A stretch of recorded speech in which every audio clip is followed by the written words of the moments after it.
Exclusive. The British Film Institute has responded to the stinging rebuke from the UK's opposition party Labour that the film industry only pays lip service to diversity, and that inclusion riders should be tied to the UK's lucrative film and TV tax credit.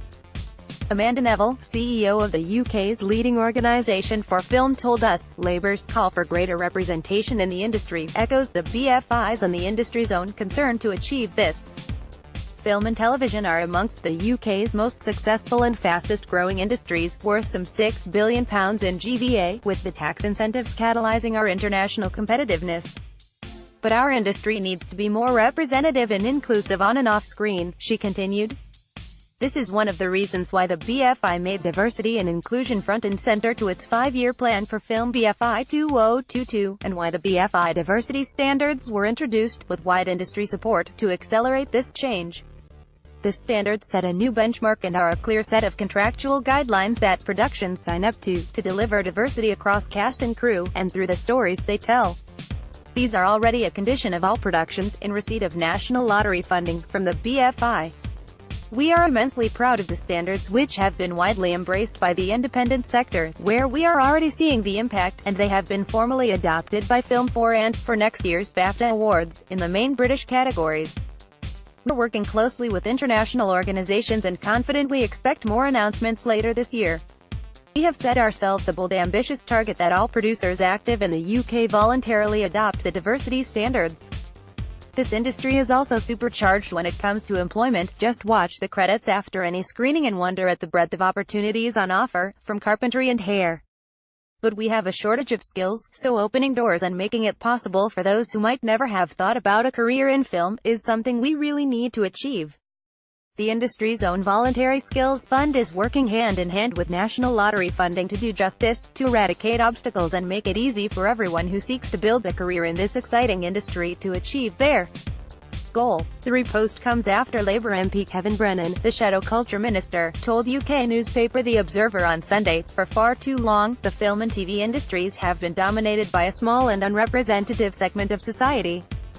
Bringing inclusion riders from Hollywood to HMRC could put a rocket booster under the industry that pays lip service to diversity, but hasn't always delivered.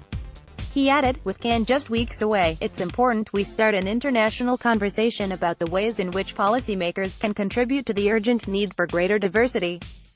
We will consult fully before bringing forward proposals, but updating the film and high-end TV tax relief to require inclusion and diversity as part of the qualifying criteria would be a major step forward.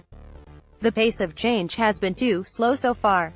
We need action now. The political move would make Britain the first country to take such a form of positive action, but it is not imminent, not least because the Labour Party is not in power. The call comes after Labour carried out research which it says showed that just 15% of recent British films qualified to receive the tax credit were directed by women. Recent BFI research also shows that between 2006 to 16, 59% of UK movies didn't feature a single black actor in a named character role. There have long been internal discussions in the UK industry about a diversity stipulation being added to the country's generous tax incentives. Such a move is fraught with legal challenges, however. Above all, the UK industry is hugely reliant on the inward investment of US studios who benefit significantly from the relief. Those studios have been quiet on the issue of inclusion riders so far, and altering the relief could potentially disrupt one of the UK industry's biggest revenue streams. As we reported earlier this year, the UK government is hoping inward investment can reach more than $5 billion by 2025. The BFI administers the tax relief scheme by certifying which productions qualify as British and are therefore eligible for a payable cash rebate of up to 25% of UK qualifying expenditure. Dozens of US blockbuster movies and TV series have qualified for the tax relief, including multiple Star Wars and Avengers movies, Fox Series 24 and Game of Thrones. At present there are no diversity requirements for productions seeking the relief. An inclusion or equity rider, popularized last month by Frances McDormand during her Oscar acceptance speech, is a provision added to a contract of an actor to ensure that casting and production staff meet certain levels of diversity, for example regarding the inclusion of women, people of color, LGBT people and people with disabilities. In McDormand's speech, the actress mentioned that the writer calls for 50% equality on film sets, but that number is not mentioned in the template for the writer, which instead calls for state-by-state demographics to determine representational percentages. Those behind the writer, including Stacy Smith, founder of the Annenberg Inclusion Initiative at the University of Southern California, state that it does not provide for quotas. The scheme has found favor with a handful of prominent actors and producers including Matt Damon and Ben Affleck's Pearl Street and actor Michael B. Jordan. WME has also said that it encourages its adoption. However, when I spoke to leading UK entertainment lawyer Graham Greene, an employment expert at international firm Reed Smith, who helped devise the BFI's diversity standards and whose clients include NBC Universal, Sony and Channel 4, he raised concerns about the inclusion rider's viability in the UK. To date, this has been proposed in the US. There is a different culture as well as a different legal background in the US. From a UK perspective, I have some questions about what is being proposed.